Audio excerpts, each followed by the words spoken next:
Hi, good morning, sir. This is my reaction video to the last video, titled what was it? A Role Control System: How to Start Designing by Brian Douglas.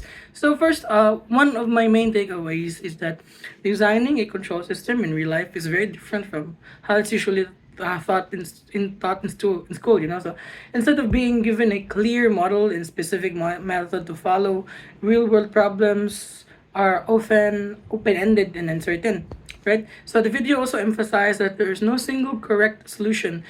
Different engineers can approach the same problem in different ways and still arrive at acceptable results. So that means like control systems is not a linear problem then solution.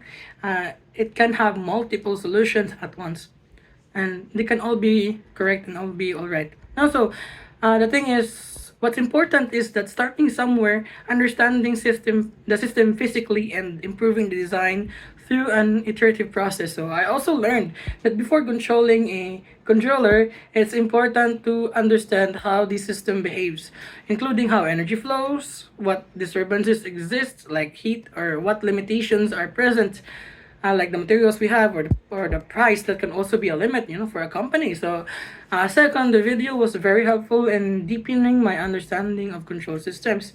It showed how theory is actually applied in practice, starting from a vague problem like controlling the temperature of a satellite battery and then turning it into a working solution.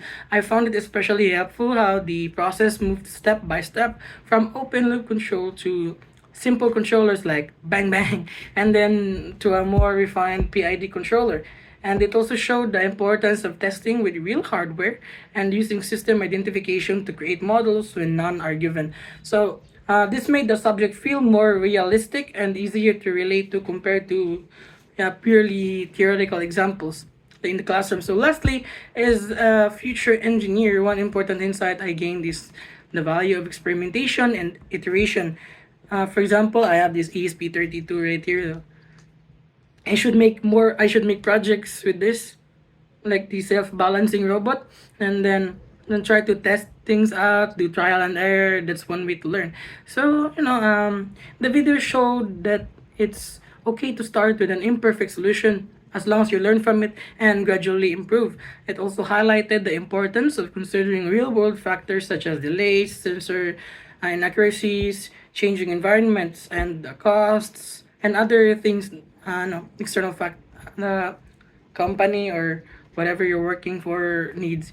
And another insight is that engineering design often involves trade-offs and adaptability, not just solving equations. So being able to test, adjust, and refine a system is just as important as understanding the theory behind it. And overall, the video helped me better understand how control systems are designed in real-world situations. And it gave me a clear idea of how to approach open-ended engineering problems. And that is all. Thank you.